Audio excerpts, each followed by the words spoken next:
बहस चल रही है, कृपया उस शांति बहस सुनिए। का प्रारंभ भारत के प्रधानमंत्री श्री अटल बिहारी वाजपेयी जी ने की।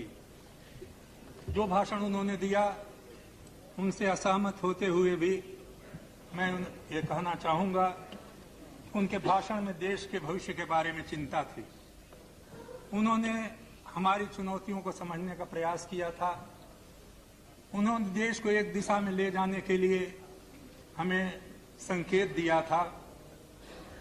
ये बात दूसरी है कि उसके बारे में विभिन्न विचार हों और मेरे विचार उनसे सहमत नहीं है, लेकिन गुरु आज भी हैं। लेकिन उसके बाद जो बहस हो रही है, मुझे ऐसा लगता है कि उनके निवेदन का कोई असर इस सदन पर नहीं पड़ा। दोनों तरफ से सर मत हिलाइए, आप भी उसी में हैं। केवल एक दूसरे की आलोचना, एक दूसरे पर कटाक्ष, पुराने गीत दोहराने की बातें, पुरानी कुरीतियों का, पुराने कुकृत्यों का बखान इस सदन में हुआ है। भविष्य की चिंता कम दिखाई पड़ती है। मैं नहीं जानता कोई भी राष्ट्र जो केवल अतीत पर रोता रहेगा वो नया भविष्य कैसे बना सकेगा।